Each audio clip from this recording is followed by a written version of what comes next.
மனம் கவர்ந்த பாடல்கள் அடங்கிய கீபேட் கார்வா மொபைல்.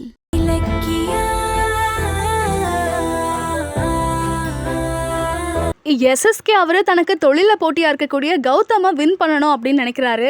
இன்னொரு பக்கம் அஞ்சலி வீட்டில் தனக்கு போட்டியா இருக்கக்கூடிய இலக்கியாவை வின் பண்ணணும் அப்படின்னு நினைக்கிறாங்க. இவங்களுக்கு ஏற்ற மாதிரி தான் ஆப்போசிட்டா பிளான் ரெடி பண்ணிட்டு இருக்காங்க எஸ்எஸ்கேவும் அஞ்சலியும்.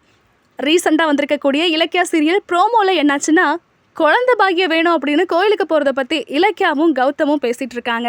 அதுக்கு நான் வேணா வேற ஒரு ஐடியா கொடுக்கட்டுமா அப்படின்னு கௌதம் ரொமான்ஸ் ஸ்டார்ட் பண்ண, இலக்கியா கொஞ்சம் கொஞ்சமா காதை திருகி கௌதம கண்ட்ரோலுக்கு கொண்டு வராங்க. அஞ்சலி எஸ்எஸ்கே அவர் கூட சேர்ந்து பிளான் பண்ணிட்டு நடக்க போறத எப்படியாவது நிறுத்தணும் அப்படின்னு யோசிச்சுட்டு இருக்காங்க. நம்ம எது கோயிலுக்கு போறோம்? நமக்கு குழந்தை பாக்கியம் வேணும்னு பூஜை பண்ண போறோம். வேற ஒரு ஐடியா இருக்கு. என்ன ஐடியா? திருட்டு ஐடியா. ஏய் பாத்து பாத்து. நாளைக்கு குழந்தை நல்லா பிறக்கணும்னு அர்ச்சனை பண்ணணுமா? நீங்க தான் அதை தடுக்கிறதுக்கு ஏதாவது பண்ணணும் சார். இந்த வீடியோ உங்களுக்கு பிடிச்சிருந்தா லைக் பண்ணுங்க, கமெண்ட் பண்ணுங்க அண்ட் ஷேர் பண்ணுங்க. மறக்காம சரிகமா டிவி ஷோஸ் தமிழை சப்ஸ்கிரைப் பண்ணுங்க.